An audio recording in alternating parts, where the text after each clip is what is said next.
તો આગળ વાત કરીએ તો વડોદરાના તાંદલજામાં દૂષિત પાણીની સમસ્યા છેલ્લા ઘણા સમયથી સ્થાનિકોને ભારે હાલાકી ભોગવવાનો વારો આવી રહ્યો છે। દૂષિત પાણી ભરેલી બોટલો બતાવીને સ્થાનિકોએ વિરોધ કર્યો છે। નિરાકરણ ન આવે તો આંદોલનની ચીમકી પણ ઉચ્ચારી છે। સ્થાનિકોનું કહેવું છે કે અનેક વખત રજૂઆત કરવા છતાં કોઈ નિરાકરણ નથી આવ્યું। પાણીના જગ ખરીદવા પડે છે। લોકોમાં રોગચાળો ફેલાય તેવો પણ ભય સતાવી રહ્યો છે।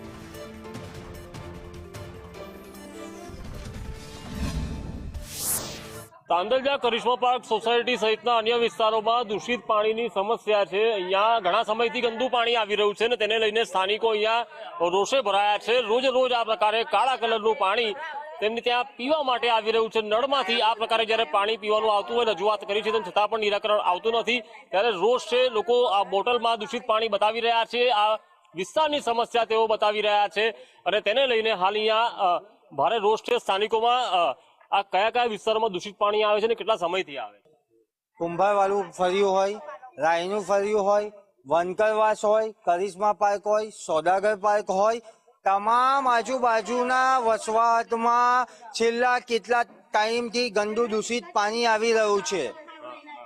અવારનવાર સ્થાનિક અધિકારીઓ દ્વારા રજૂઆત કરી વડોદરા મહાનગરપાલિકાને, પણ વડોદરા મહાનગરપાલિકાના દૂષિત અધિકારીઓ, દૂષિત એટલા માટે કહીશ કે એ લોકો દૂષિત છે એટલે આજે જનતાને દૂષિત પાણી આપી રહ્યા છે। રજૂઆત કરી છે, રજૂઆત કરી, મૌખિક કરી, લેખિત કરી। 4 મહિનાથી આ જ પ્રકારનું પાણી આવે લોકો બાટલા લાગે અમારા ઉપરની પીવાનું આવું પાણી આ કેવું જો છે કેવું પાણી છે। શું કરો છો પછી પીવાનું પાણીની વ્યવસ્થા? આ ટેન્કર વેચતું 20-20 રૂપિયાનું ફિલ્ટર પાણી અમે લઈએ છે।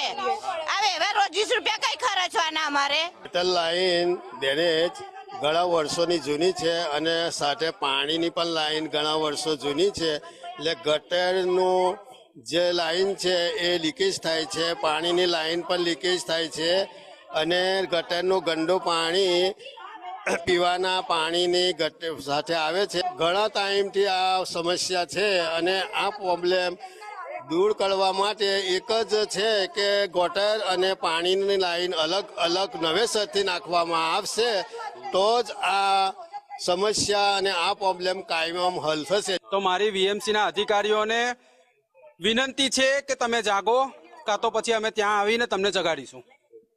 સ્થાનિકો એવું કર્યા છે ઘણા સમયથી આ પ્રકારનું દૂષિત પાણી આવે છે અને હજુ પણ જો નિરાકરણ નહીં આવે તો તંત્રના કુંભકર્ણ નિદ્રામાં ઊંઘેલા સત્તાધીશોને જગાડવાના પ્રયાસો કરવા પડશે તેવું સ્થાનિકો ચીમકી ઉચ્ચારી રહ્યા છે।